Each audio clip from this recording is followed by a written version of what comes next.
Good morning everyone. So diphtheria की ये last video है। जो इससे पहले वाली वीडियो थी वो ज़रूर देखें, तभी समझ में आएगी कि उसमें बहुत सारी चीज़ें जो उससे रिलेट करके मैं पढ़ाऊँगा। ठीक है।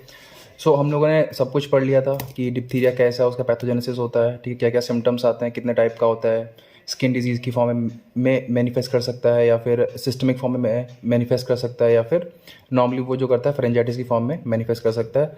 अब हम लोग आते हैं इसकी सबसे इंपॉर्टेंट फॉर्म लैब डायग्नोसिस पे। देखिए डिप्थीरिया एक लॉन्ग क्वेश्चन है प्रॉफ में, ठीक है, बहुत इंपॉर्टेंट टॉपिक है। तो इसकी लैब डायग्नोसिस में कुछ कुछ चीज़ें हैं वो बहुत इंपॉर्टेंट हैं, और इसकी लैब डायग्नोसिस में भी कुछ चीज़ें ऐसी जैसे कि एलेक्स जेल प्रेसिपिटेशन मेथड, उस पर अलग से शॉर्ट नोट आता है, ठीक है। इसलिए इसको ध्यान से पढ़ें लैब डायग्नोसिस को। तो ये लॉन्ग क्वेश्चन शॉर्ट क्वेश्चन दोनों के लिए इंपॉर्टेंट है। सो स्टार्ट करते हैं। स्पेसिमेन देखो, फेरेंजाइटिस हुआ था तो स्पेसिमेन क्या लोगे, थ्रोट स्वैब लोगे, ठीक है, थ्रोट स्वैब। चलो अब आ जाओ, अब तुम बनाओगे इसका स्मीयर, डायरेक्ट स्मीयर। सो पहले तुम करोगे उस स्मेयर की ग्राम स्टेनिंग। तो तुम्हें मालूम है ग्राम स्टेनिंग में क्या क्या दिखने वाला है। तुम्हें मैंने पिछली वीडियो में ही बताया था कि क्लब शेप्ड मतलब गदा शेप्ड, ऐसे club shaped gram positive bacilli दिखेगा विद चाइनीज लेटर पैटर्न। ये चाइनीज लेटर पैटर्न का क्या रीज़न था ये मैं बता चुका हूँ, क्लब शेप्ड होने का क्या रीज़न था मैं बता चुका हूँ, ठीक है। तो यहाँ पे बस हम लोग समराइज कर रहे हैं। तो हमें क्या दिखेगा, club shaped gram positive bacilli with Chinese letter pattern. फिर मैंने आपको ये भी बताया था कि इसके लास्ट में मेटाक्रोमेटिक न्यूज होते हैं और इसकी वजह से ग्राम स्टेनिंग डिफरेंशियल आती है, मतलब अलग अलग स्टेन होता है, ये कम स्टेन होगा, ये ज़्यादा स्टेन होगा। तो हम लोग पर्टिकुलरली जो इसका मेटाक्रोमेटिक ग्रेन्यूल वाला पार्ट होता है इसको ढंग से स्टेन करने के लिए यूज़ करते हैं अल्बर्ट स्टेन। और अल्बर्ट स्टेनिंग जब करेंगे तभी कैसा दिखता है, तो green bacilli with bluish black metachromatic granule, ये याद कर लें, ग्रीन बेसिलाई दिखेगा with bluish black metachromatic granules, ठीक है। चलो अब आगे आ जाते हैं। देखो इसकी इसकी फ़ोटो है, देखो ये जो फोटो है ये है एल्बर्ट स्टेनिंग की, ठीक है। तो एल्बर्ट स्टेनिंग में देखो ये ग्रीन कलर का दिख रहा है, एप्पल ग्रीन कलर का विथ ब्लैक मेटाक्रोमेटिक ग्रेन्यूल्स। तो ये हो गई एल्बर्ट स्टेनिंग इसकी, ठीक है। और ये वाली फोटो है ग्राम स्टेनिंग की, ठीक। चलो देखो ग्राम स्टेनिंग में मैंने कहा था कि डिफरेंशियली ये स्टेन होता है। देखो इसका कुछ पार्ट, जैसे ये वाला पार्ट अगर तुम डिफरेंशिएट कर पा रहे हो, देखो ये वाला पार्ट लाइटली स्टेन्ड है, ये वाला पार्ट, लेकिन देखो ये यहाँ पे ये डेंसली स्टेन है, ठीक है। तो एल्बर्ट स्टेन हम लोगों ने क्या, तो हम लोग क्या देखा, green bacilli with bluish black metachromatic granules. अब आ जाओ कल्चर मीडिया पे। इसका जो कल्चर है वो हम लोग कर सकते हैं ब्लड अगार पे। अगर हम लोग ब्लड अगार पे इसका कल्चर करते हैं तो हमें दिखती हैं स्मॉल सर्कुलर वाइट और समटाइम्स हीमोलिटिक कॉलोनीज। तो याद कर लो स्मॉल सर्कुलर, ये तो याद ही कर लो स्मॉल सर्कुलर, ठीक है, क्योंकि आगे भी आएगा। तो ब्लड आकार पे दिखता है small circular white sometimes haemolytic colonies are seen, ठीक है। चलो अब एक मिनट, अब आगे आते हैं। अब इसको अगर हम लोग कल्चर करते हैं लोफलर सीरम स्लोप पे। लोफलर सीरम स्लोप मैंने जो वीडियोस थी कल्चर मीडिया वाली उसमें पढ़ाया हुआ था। ये भी एक कल्चर करने का मेथड होता है, ये भी एक कल्चर मीडिया होता है। तो इसमें हमें ये दिखता है small circular glistening white colonies with a yellow tinge. क्या कहते भाई, याद कर लो, स्मॉल सर्कुलर, देखो यहाँ पे भी दिखेगा, ठीक है, यहाँ पे भी वाइट है, तो स्मॉल सर्कुलर वाइट ब्लड अगार पे भी था, यहाँ पे भी है। बस यहाँ पे ग्लिस्टनिंग का मतलब है चमकदार, चमकती हुई कॉलोनी, शाइनी कॉलोनी। तो small circular glistening white colonies with a yellow tinge, उनमें हल्का सा एक येलोइश टेक्सचर होगा, ठीक। तो अब तक हम लोगों ने क्या पढ़ा, स्पेसिमेन कहाँ से लेंगे, थ्रोट से। जब वो करेंगे ग्राम स्टेनिंग तो club shaped gram positive bacilli with Chinese letter pattern. Albert staining करेंगे तो green bacilli with bluish black metachromatic granules. Culture करेंगे तो कर सकते हैं तो ब्लड अगार पे तो स्मॉल सर्कुलर वाइट, बस तुम इतना याद रखो, स्मॉल सर्कुलर वाइट कॉलोनीज बस, ठीक। लोफलस सीरम स्लोप पे तो small circular white glistening colonies with a yellow tinge, ठीक। अब आते हैं नेक्स्ट, अब आते हैं सेलेक्टिव मीडिया। देखो सेलेक्टिव मीडिया क्या होता है, एक ऐसा मीडिया होता है जो जिस पे हम चाहते हैं कि ये वाला बैक्टीरिया ग्रो करे, वो वाला बैक्टीरिया ग्रो करता है, बाकी सब बैक्टीरिया इनहिबिट हो जाते हैं। तो इसे बोलते हैं सेलेक्टिव मीडिया। कि जैसे हमने थ्रोट का स्वैब लिया तो उसमें बहुत सारे बैक्टीरिया होंगे, ऐसा तो नहीं सिर्फ यही होगा कॉनिबैक्टीरियम डिप्थरी, बहुत सारे बैक्टीरिया होंगे, लेकिन हमने एक ऐसा मीडियम लिया जो बाकी सारे बैक्टीरिया की ग्रोथ को इनहिबिट कर देता है और सिर्फ कॉनिबैक्टीरियम डिप्थरी की ग्रोथ को हमें दिखाए, या फिर किसी बैक्टीरिया के, तो हम लोग उसे बोलते हैं selective media for that particular pathogen, ठीक। तो इसका तो जो हम लोग सिलेक्टिव मीडिया डिप्थीरिया में यूज़ करते हैं उसका नाम याद कर लो, बहुत इंपॉर्टेंट है, पोटेशियम थेल्यूराइट अगार। पोटेशियम टेल्यूराइड अगार, ठीक है। तो इसमें होता क्या है, इसमें एक कंपाउंड होता है टेल्यूराइड, इसको कॉर्निबैक्टीरियम डिप्थरी जो है वो कर देता है रिड्यूस। ये साइन किसका है, रिडक्शन का। क्या कर देता है, रिड्यूस। किसमें, मेटेलिक टेल्यूरियम में, मेटेलिक टेल्यूरियम में। और ये ब्लैक कलर देता है कॉलोनीज को, ये क्या देता है, ब्लैक कलर देता है कॉलोनीज को। ये देखो कॉलोनीज ब्लैक हो गई। और ये हमारा क्या है, पोटेशियम टेल्यूराइड अगार। तो इसमें क्या हुआ, जो हमारा कॉर्निबैक्टीरियम डिप्थरी था इसने टेल्यूराइड को रिड्यूस कर दिया मेटेलिक टेल्यूरियम में, और उसने कॉलोनीज को ब्लैक कलर दे दिया, ठीक। अब आ जाओ आइडेंटिफिकेशन। देखो आइडेंटिफिकेशन का मतलब है कि हम पहचान रहे हैं कि कॉर्निबैक्टीरियम ये डिप्थरी ही है, ठीक है। तो हम पहचान सकते हैं, तो बायोकेमिकल टेस्ट कर लें। कुछ बायोकेमिकल टेस्ट हैं वो सिर्फ पर्टिकुलर बैक्टीरिया ही देते हैं, ग्रुप ऑफ बैक्टीरिया देते हैं, और कुछ नहीं देते हैं। जैसे कि शुगर फर्मेंटेशन टेस्ट, ये पॉजिटिव आता है इन केस ऑफ कॉर्निबैक्टीरियम डिप्थरी, ठीक है। एक होता है पायरिजिनामाइडेज एक कंपाउंड होता है, उसको डिग्रेड करने वाला एक एंजाइम होता है पायरिजिनामाइडेज, उसका टेस्ट करते हैं तो ये टेस्ट नेगेटिव आता है। इसका मतलब ये एंजाइम उसमें एब्सेंट होता है कॉर्निबैक्टीरियम डिप्थरी में, ठीक है। यूरिएज टेस्ट नेगेटिव आएगा। तो ये 3 टेस्ट हैं बायोकेमिकल टेस्ट जिनके से हम इसको डिफ्रेंशिएट करते हैं। तो शुगर फर्मेंटेशन टेस्ट पॉजिटिव देता है, पायरिजिनामाइडेज टेस्ट नेगेटिव देता है, और यूरिएज टेस्ट भी नेगेटिव देता है। ये टेस्ट क्या होते हैं, मैंने पढ़ाए हुए थे पहले की वीडियोज़ में। अब या तो बायोकेमिकल टेस्ट से कर लें हम लोग आइडेंटिफाई, या तो फिर सीधे मशीन में डालें अपना कल्चर, और मशीन हमें खुद बता देगी कि कौन सा बैक्टीरिया है। तो ऐसी मशीन जो होती है उसको बोलते हैं वाइटेक। इसके बारे में आपने पढ़ाई होगा, बहुत काम की चीज़ है। अगर आपको किसी भी चीज़ की डायग्नोसिस नहीं आ रही है माइक्रोबायोलॉजी में, तो उसमें कम से कम ये तो लिख देना, आइडेंटिफिकेशन बाय वाइटेक या मार्लिटॉफ, या इसी को क्या बोलते हैं, मार्लिटॉफ, ठीक। अब आ जाओ, ओके। सो अब या तो फिर हमारे पास एक और तरीका होता है डिफ्रेंशिएट करने के लिए कि ये डिप्थीरिया है कि नहीं। हम लोग उसका जो टॉक्सिन है उसको डिमॉन्स्ट्रेट कर दें, क्या ये डिप्थीरिया का ही टॉक्सिन है, ठीक है।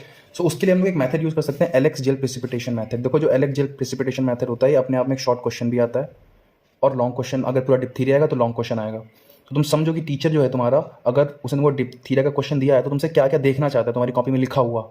एक तो Elek's gel precipitation method, potassium tellurite agar, ठीक है, एल्बर्ट स्टेन, क्योंकि ये सब और कहीं तुम्हें नहीं मिलेंगे। वो ये डिप्थीरिया के स्पेसिफिक टेस्ट हैं। तो ये अगर कॉपी में लिखे हुए हैं तो वो जाने कि हाँ बच्चे को आता है, वो बिना पढ़े तो बाकी कॉपी चेक करके मार्क्स दे देगा। उस क्वेश्चन की बात कर रहा हूँ मैं सिर्फ, ठीक है। सो और ये सब जब तुम लिखो तो बहुत इनको हाईलाइट करके लिखो, क्योंकि तुम उसको दिखाओ कि हाँ देखो मैंने लिखा है ये, ठीक है। चलो अब पढ़ते हैं एलेक्स जेल प्रेसिपिटेशन मेथड होता क्या है। देखो समझो ये मेथड, मैं तुमको पहले पूरा प्रोसेस एक्सप्लेन करता हूँ, फिर देखो हम लोग बात करेंगे होता क्या है। देखो समझो ये मान लो कल्चर प्लेट है, ये कल्चर प्लेट में मैंने जो मीडियम लिया है वो है अगार, ठीक। अब मान लो ये कोई ज़िला है, ज़िला मिर्ज़ापुर मान लो, ठीक है, मिर्ज़ापुर। और मिर्ज़ापुर में अलग अलग जगह पे 4 आउटब्रेक हुए हैं। एक आउटब्रेक हुआ है नंबर 1, एक आउटब्रेक हुआ है नंबर 2, एक आउटब्रेक हुआ है नंबर 3, एक आउटब्रेक हुआ है नंबर 4, ऐसे करके तुमने यहाँ से, और तुम्हें शक है कि ये डिप्थीरिया का आउटब्रेक है, तुमने यहाँ से सैंपल लिया, यहाँ से सैंपल लिया, यहाँ से सैंपल लिया, यहाँ सैंपल लिया, और इनको स्टीक कर दिया। स्टीक का मतलब है एक स्ट्रेट लाइन में ऐसे इनको अगार पे ग्रो कराया, ऐसे अगार पे ग्रो कराया।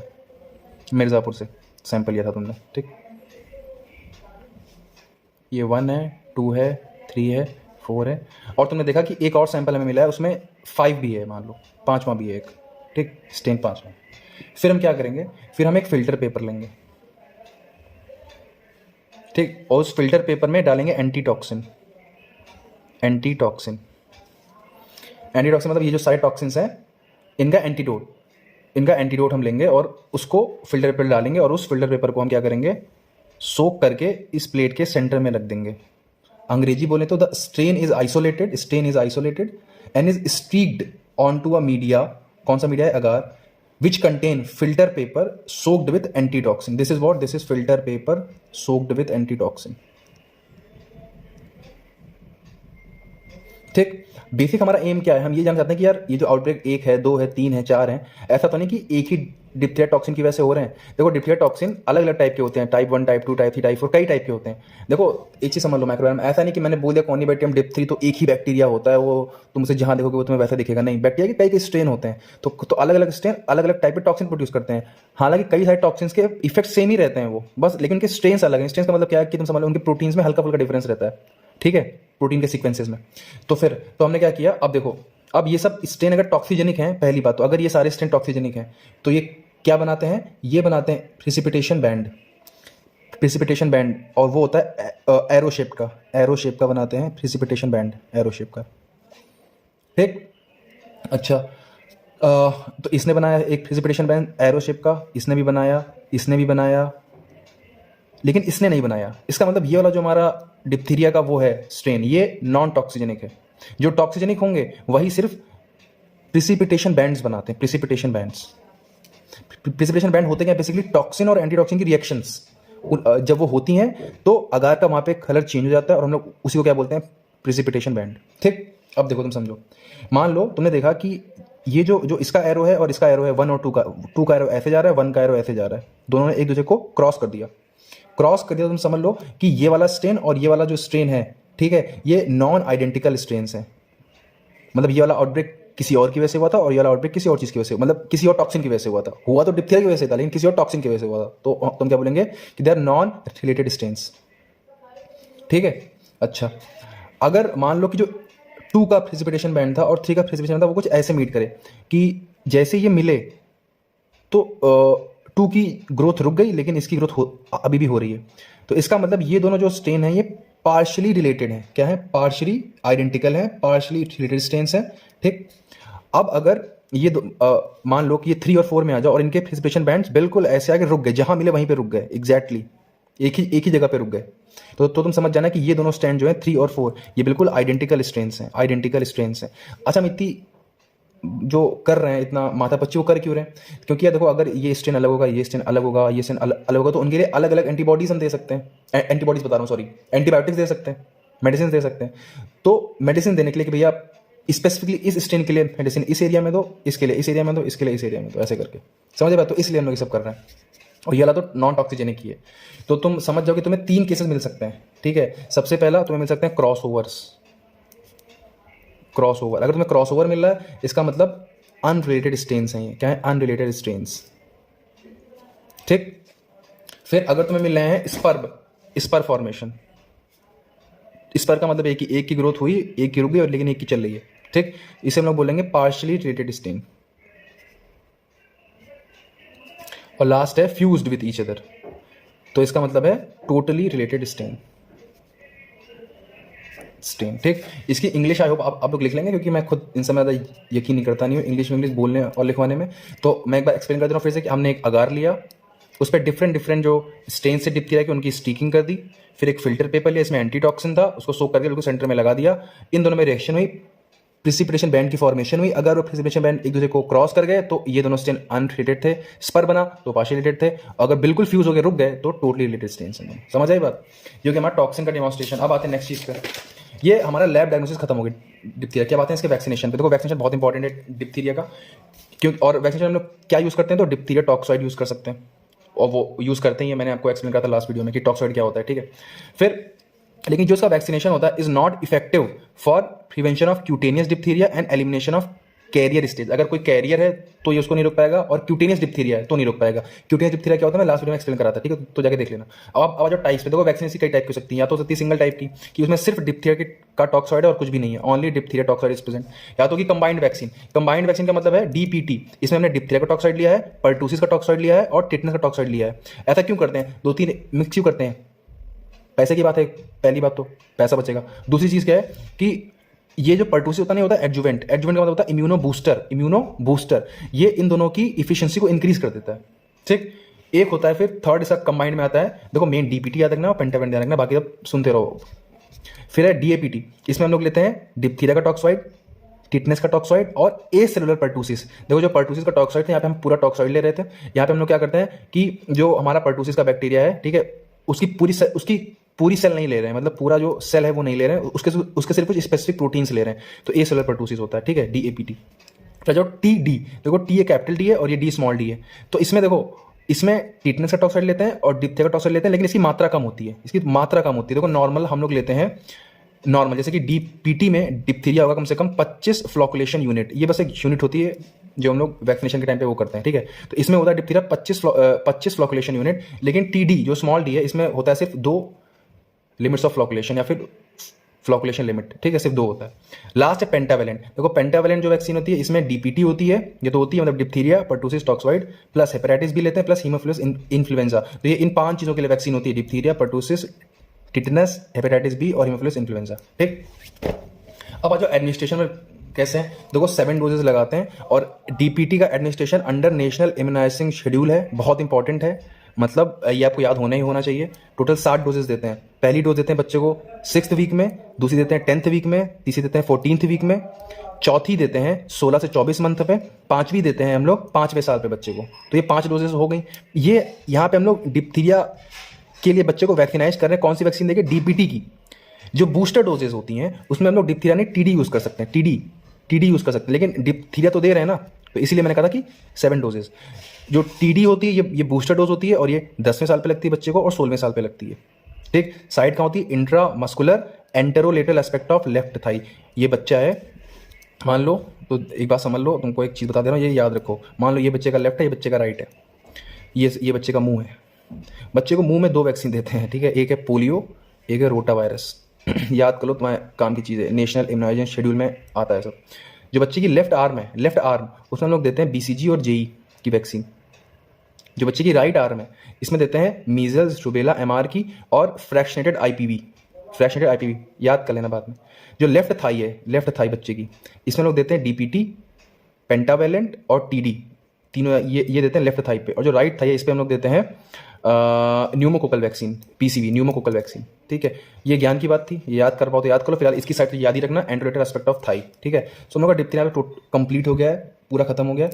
देखो कुछ चीज़ें तुम्हें हर वक्त याद होनी चाहिए डिप्थीरिया के बारे में। सबसे पहले सूडो मेम्ब्रेन क्यों बनती है, आई होप तुम्हें याद होगा, अगर याद होगा ठीक है। लैब डायग्नोसिस में इसका ग्राम स्टेनिंग याद कर लेना, एल्बर्ट स्टेनिंग याद कर लेना, एलएक्स जेट प्रिसिपिटेशन मेथड बहुत ज़्यादा इंपॉर्टेंट है, इस पर शॉर्ट नोट भी आता है, और इसका वैक्सीनेशन याद कर लेना, इतना इंपॉर्टेंट है डिप्थीरिया में। ठीक है, चलो बाय। नोट्स तुम्हें मिल जाएंगे टेलीग्राम चैनल पे, ज्वाइन कर लेना, उसका लिंक उसमें होगा डिस्क्रिप्शन में।